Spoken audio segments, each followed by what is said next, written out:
What's up, guys? We got another game with the black pieces. We're rated 1443 against Duckerman 16, rated 1400. He opens up with some type of maybe Jobava London incoming, or maybe he's just going for e4. I wasn't sure what he's doing, but I'm going to attack the center immediately. I'll move 2, c5. A lot of times this confuses players. Um, so in this case, he pushes past, which oftentimes is the correct response to gain space. But usually that's when you have c4 to back it up. Here the knight's there. It's a little weird looking, but... So what are we going to do? Well, we're going to go e6, open up our bishop, and attack this center immediately. He says, you know what? I'm going to defend the center. You're not going to break it down. That's fair. So what do we want to do? Well, we're going to take anyway. Take his most forward pawn in our position.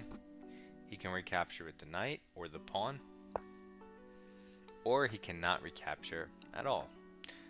Without recapturing though, that gives us alternate options of pushing or taking.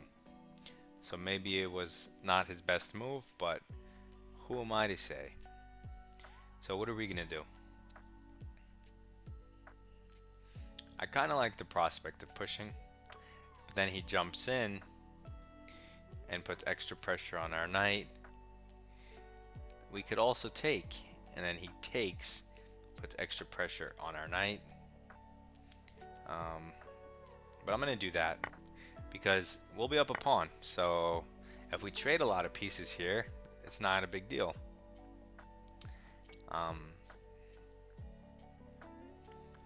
So right now he's attacking this pawn, he's attacking the knight, and he's looking at this square. 3 different things you need to be wary of. So we could throw in this check and see how he wants to respond to that. We could also... I'm going to move my queen out of the way to b6, which defends and puts some pressure here and protects this pawn. It does allow him to take, which forces us to do this. But I'm not worried about these doubled... I mean, trust me, they're very bad. Okay, let's be upfront about that. Double isolated pawns, bad, very bad. Another isolated h pawn, also bad. So pawn structure wise, bad. But I'm black and I already have like good lines for my pieces, good squares. I'm gonna go d5, get the bishop out, maybe castle long. So I'm not worried about it. And his king, well, it's far from castling king side. He brings his bishop back. This puts pressure here, but no big deal. This pawn is hanging if I wanted to take the time out to do that. But just for a pawn, I'm already up a pawn. I want to develop and consolidate and get a strong position. It's more important to me. So I'm going to do that. I'm going to start with the most obvious move. The one developing move I know I want to make is this one. But this bishop, who knows where it wants to go, right? So we'll do this one first. He develops his knight. We do want to go, let's say d5, but it would hang, so currently not possible. We could jump our knight in. It gets it closer to the center, and if he were to take, he would help our pawn structure. Alternatively, I'm looking at rook g8, which hits this pawn, which means his bishop can't develop. So he'll have to spend a turn, probably going g3, and then he'll fianchetto. But he doesn't really have a choice, maybe.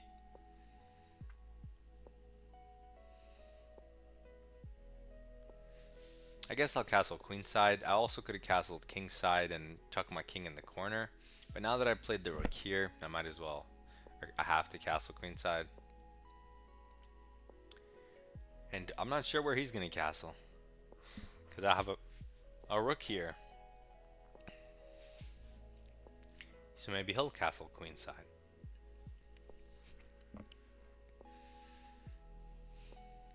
But I wouldn't mind that. I'm up a pawn.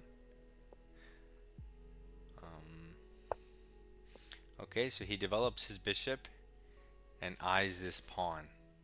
I also noticed the knight can't add pressure because it's covered by these double pawns. Added bonus. He can't add it with the queen except queen here, which actually is quite an available square. And it also stops us from doing this. Again, the drawback is it hangs this pawn. So if we take that pawn and he goes queen in here, we're asking for some type of trouble, potential trouble. The other drawback of this move is he's not castled. So check, and loose pieces drop off. Um, he can actually block the check with the knight, which defends the bishop. But A, he has to find that, and B, the knight would then have to go backwards. So he does not find the only move. He almost automatically goes here, hanging the bishop. Just double checking. And that's a resignation. Ding. It also stops castling, added bonus. And now the position is 1. It's over. Kaput. Done. Told you. So, thank you for the points, Duckerman. We love easy wins. We love free pieces. Always look for checks, captures, and threats. So now we have almost another 1500. Vladimir Bio, 1470. We're going to open with the bishop's opening, like we've been doing all speedrun. Whoa, knight h6, novelty. So we're just going to pretend that didn't happen and develop our knight towards the center. We have three moves that make perfect sense. No one can look at one of our moves and say, that's a bad move, that's not principled, doesn't follow the rules. He brings out his other knight to the center this time, so he's improving move by move, he's evolving.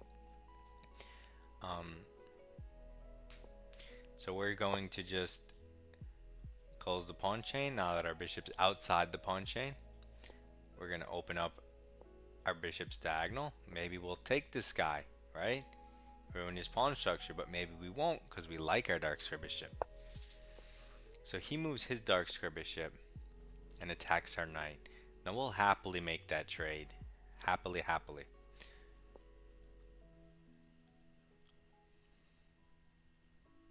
We're going to ignore him and encourage him to double our pawns because I would love to have his dark square bishop. So I just went f4. One of the drawbacks of my move is it weakens these two squares. So I do that. He immediately sees the diagonals open and goes for it, noticing my knight's not here to stop him.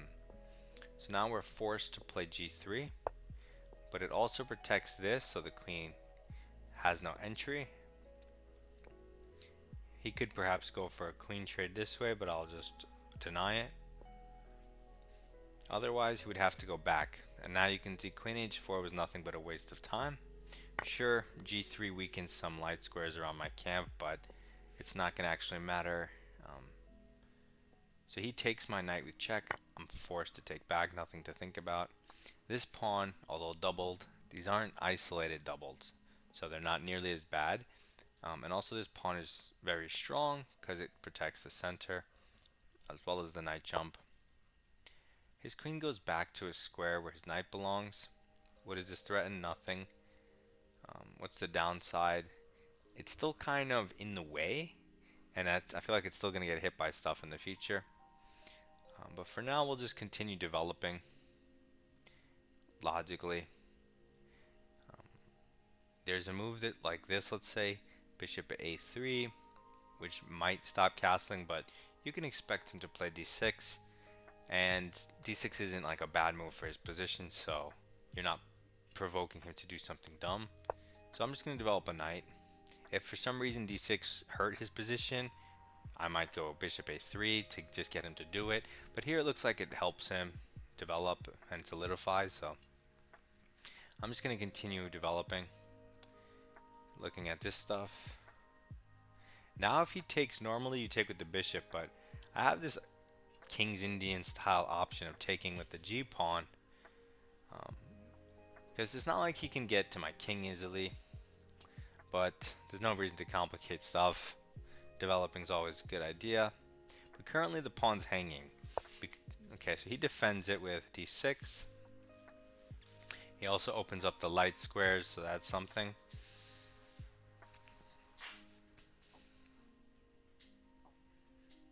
So we have options here. I feel like f5 is a move, as well as maybe h3. h3 controls the squares, but f5 just immediately puts a stop to that. Yeah, I'm gonna go f5 and just stop his bishop from participating and removing the option of this pin, and therefore the option of him trading off a piece of his bishop for my knight, because his knight's kind of stuck here. So even h3, g4, g5 threatens to win pieces. And now that he castled, I might castle queenside. Yes, I have this structure, but he seems to be in way more danger than me. And so, can I launch this up the board without preparing it? Well, there's this that chops the queen. How long has that been there? Okay, so just now f5 chops the queen. Okay, so I didn't miss it. So normally I want to consider g4, g5 ideas. Do I need to prepare g4 with h3? Can I just throw it and hope that he sacks, and then do something like knight g5, unlocking the attack on the knight, like stuff like that. But in this case, this looks pretty solid. And just like that, in 10 moves, the 1500 collapses under the pressure of the bishop's opening. He just applied pressure with pieces towards the king's side, and an inevitable blunder will occur. Now, of course, you have to be on the lookout, tactically alert, so you don't miss these things. But I mean, it's not super complicated. Like this one here is an obvious tactic. Now, me trying to sack my pawn with g4 and then either go knight g5 or rook g1, that's an idea that more advanced players know. So fine, if you don't have this tactic, maybe you just go h3, g4, g5. This slow approach takes 3 turns, but it should work, because he looks kind of stuck. He doesn't have an idea, right? He doesn't really have pawn breaks, and therefore no ideas. So he takes our piece, but he loses the queen, obvious downside. And so now the game should be over in short order, which should make for a nice short video for you guys. So you all can thank Vladimir. So he goes knight a5. What does this threaten? Just to take my light square bishop and triple isolate my pawns, but I'm up a queen. I'm still not going to triple isolate my pawns even though I'm up a queen. So I'm just going to drop it back. So he's welcome to take my bishop. Now you do have the option of fixing your pawn structure, but I do want you to notice that by taking this way, you control less squares, right? Like the pawn on the side of the board, there is no negative, like there's no letter before A. So this pawn only controls 1. So I'm going to go here, and now it controls 2. And the rook opens up. And this controls the center. So fixing your structure, like the perfect structure is like a block of a cube of pawns in the center. To me, that's perfect, not a line of pawns across. So this looks way more effective. Like a bunch of what do they call linebackers? Yeah, linebackers just boom, try to get through this. You know, it's not gonna happen. So what did he do? He played f6, kicking my knight.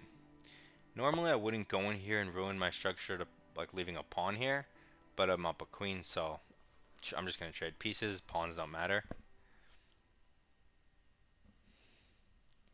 Or he could move his rook and give me the turn again. But even to take this pawn, he has to waste two more, and then his rook's stuck. So now he brings the wrong rook over. Why is it the wrong rook? Because that rook was protecting this pawn. So now we instantly infiltrate. Yeah, you see, and he goes back. This is just terrible. Absolutely awful. Um, so we're actually going to defend this pawn now, since if you could defend it, technically it's super strong. So we're going to do the sneaky move d4, which threatens d5. Protected passed pawn on the 6th rank. Worth a rook. Well, two of them next to each other are worth a rook. Okay. So he just resigns. Gets him 6 points. Nice easy win. He resigned because this is just despair. Nothing to do. But that was a good game. Hopefully it helps you guys. Hopefully you learned something. If there's a different opening you want me to try, just let me know.